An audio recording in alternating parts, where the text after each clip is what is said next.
But God had not given up hope. From the very beginning, from the time He made the world and the people in it, He had hoped that someday they would love Him just as much as He loved them. Year after year, He sent His prophets to the people, begging them to come to Him, to return to Him. Year after year, He tried to woo His people back to Himself, hoping that their hearts would turn to His great godly heart, the one who loved them so much. God had never given up that hope, never even once. And it is in the context of that hope that we hear this story about Zechariah, a priest from the order of Abijah.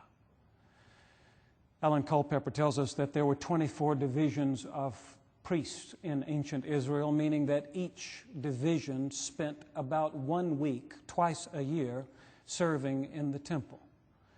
Zechariah was from the order of Abijah, which meant that twice a year he would saddle his donkey and ride from the hill country of Judea down to Jerusalem and spend that week serving in the temple, performing all those priestly functions, one part of which was offering up incense in the sanctuary.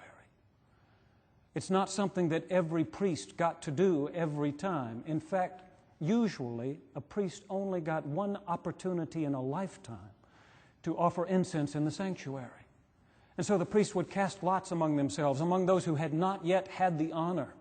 And this time it was Zechariah who earned the honor of going into the sanctuary, offering up the incense.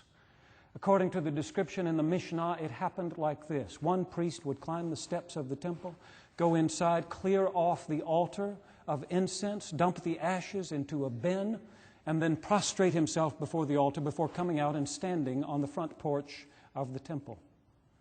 Then another priest would go in carrying live coals in a fire pan, and he would place those on the altar and arrange them carefully and pat them down until they were ready to receive the incense.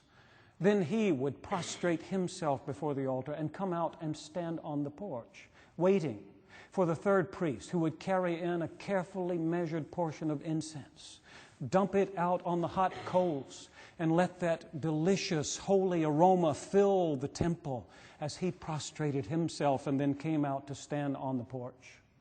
Once all three priests were standing there and the congregation was waiting, they would pronounce that Aaronic benediction, saying, "The Lord bless you and keep you.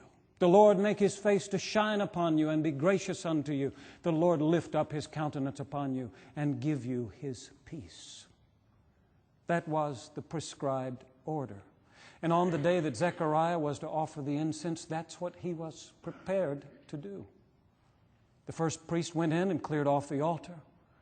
The second one went in and arranged the live coals.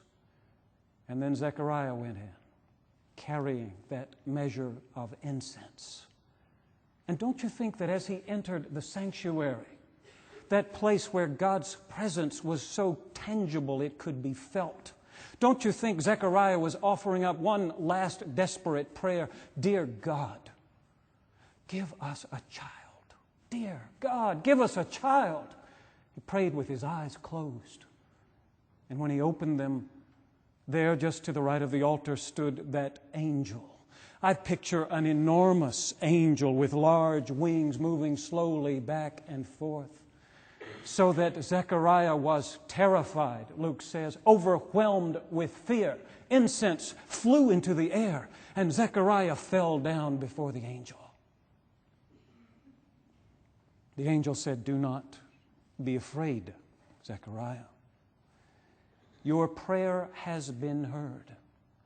Your wife will bear a son, and you will call him John." Do you think Zechariah heard anything the angel said after that? Picturing his wife, Elizabeth, dear old Elizabeth, giving birth to a baby boy, and him holding the child in his arms, looking down on that beautiful face, calling him John.